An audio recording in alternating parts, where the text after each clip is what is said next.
Some people say you could be taken seriously as a YouTuber when you hit, I don't know, 500 subscribers, 1,000 subscribers, 10,000 subscribers, 100,000 subscribers, 1,000,000 subscribers, and now you're taken seriously as a YouTuber. I measure it differently. You've made it on YouTube when you've pissed somebody off enough for them to make a fat comment. And ladies and gentlemen, I can tell you, we've made it. Believe it or not, me being fat is not what we're gonna be talking about in today's video. In today's video, we're instead gonna be talking about my goals. More specifically, I wanna talk about the direction that I'm going with my business. If you're new here and you haven't been following along, we are starting a TCG business from $0, and at the end of every video, we go over where we are currently, which I'll be doing at the end of this video, and show you exactly how much money we've made from day one. If that sounds like something fun and you'd like to follow along, make sure to hit the subscribe button. I put out a lot of content. So I mentioned it in a few other videos, but I never really fully explained my process and what I plan to move toward. I've talked about listing everything on TCG Player currently, but eventually I want to move everything over to eBay. And you might be asking, why do you think eBay is the better platform to sell cards?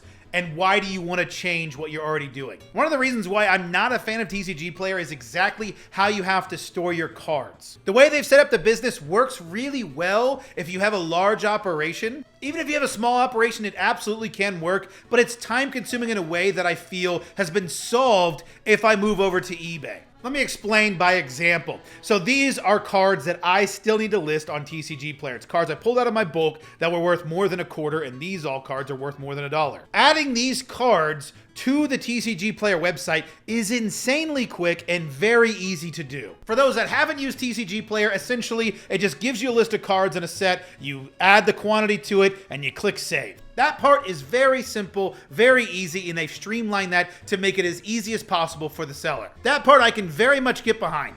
It's everything after that that makes it more difficult. You see, once you list these cards, you have to have them in a certain order when you go to pull them. When you go to pull these cards, if you don't have it in a good order and a good order for yourself, you're gonna have no idea where these cards are, and you're gonna have to go through your entire inventory until you find your card. Pretty self-explanatory that you need to stay organized very early. And although we've done that, staying organized once you already have an inventory becomes that much more tedious. So now this stack of cards that I just added to my inventory now needs to be added to the physical inventory that I already have listed. So that means I need to go through all the sets in all of these cards to find exactly where this goes and have it exactly alphabetical. I'm not saying that there's anything wrong with TCG Player, but I'm just saying that process in and of itself takes a very long time and is really, really time-consuming part of adding to your inventory. Not only that, but then when you actually get the order, you then have to go through your sets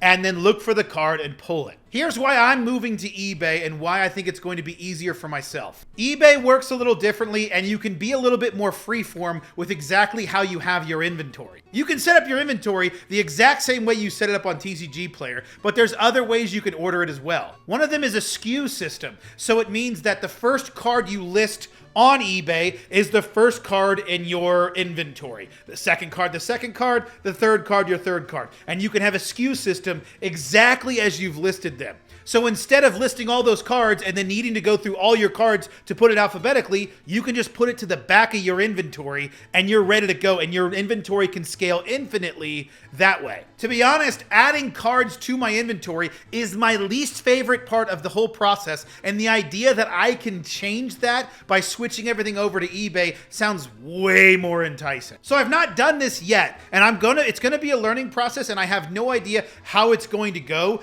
but the idea of that sounds way more appealing, and I want to learn it, and I think there's more opportunity on eBay currently. Maybe one day we go back to TCG Player when we finally make this switch. I don't know. We'll decide when we get there. All the more reason to subscribe to the channel to find out if this is a good idea. I can already think of ways in which you might have problems with this. For instance, if you have a card that you already have in your inventory and you're adding to the quantity of it, do you just make it a whole new SKU, or do you add it to the previous SKU? I don't know. We'll kind of figure that out as we go. Not only that, but there is a YouTuber called Gem TCG who made a product called TCG Automate. I'll have a video of his linked in the description that kind of goes over what this product does. He can explain it much better than I did because he created it. But essentially what you do is you use a scanner to scan in cards. You put it on TCG Automate. It can read what card it is. It can give you the idea of what price you can list it at, and then we'll make an eBay listing for you, and you just hit send. That's the general gist of it. Obviously, there's a lot more to it. But with TCG Automate alongside a scanner, which I'm still going to be purchasing, that's my goal, we will then be able to move everything over to eBay and make it very quick and easy. I'm not ignorant. I don't think I'm just going to hit scan,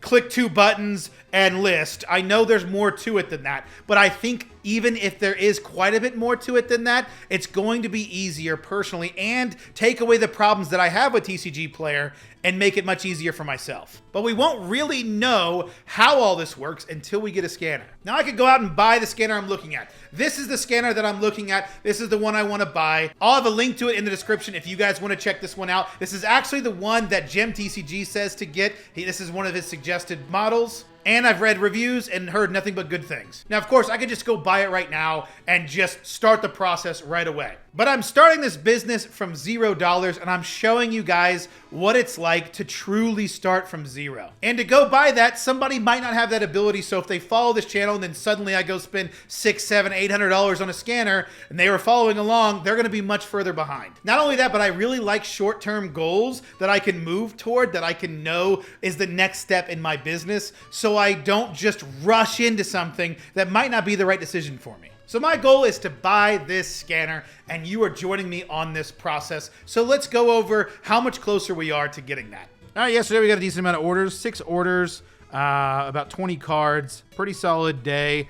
We sold this Spike Feeder for 86 cents, $1.57 after fees. We sold this Chariot of Victory for 46 cents, $1.22 after fees. We sold these 4 cards for $5.57, $4.47 after fees. Noise Marine, 2 Hickory Woodlets, and then Cloud Shift. And then we sold this Abjure. I've sold this Abjure as a single card multiple times now. It's a good card to pull out of your bulk. $1.29 in Weatherlight. That's the set. $1.29 after fees, $1.93. The Dunsparce, pulled this one yesterday. I just happened to be looking through some of my old cards and saw this card and listed it for 79 cents, $1.50 after fees. And then lastly, we sold these 6 cards for $6.11, $4.92 after fees.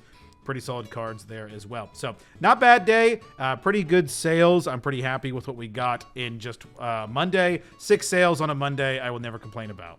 So the cards I showed was actually something I recorded yesterday morning for the day before orders. That was orders on 112. Today we're going to be going over the orders from yesterday on 113 and 112. So we did 6 orders on 112 and 5 orders on 113. We did 1561 2 days ago, and yesterday we did 1110. Still averaging over the $10 per day we want. We didn't get a chance to add any inventory these last 2 days, so we will be adding inventory. In fact, I've got a bunch of cards here that I'm going to be adding to inventory today, and I do want to actually add a little bit more, so I'm hoping that I can add about 300 cards today if I get a chance to. I've been wanting to try and get $10 per day through the business, and then I also been wanting to add about 100 cards today on average. So overall, we made $160 in profit and $66 in total expenses. We are now almost to triple digits. 94.63 is our grand total. Our inventory is sitting at 1525. Pretty solid. I'm pretty happy with that number, but I hope to have that about in the 1800s the next time you see a video. At $94, we're still quite a ways away from actually getting that Rico scanner, but it'll be happening slowly but surely. And if you want to join me on this journey, make sure to subscribe. Thanks so much for watching, and we'll catch you in the next one.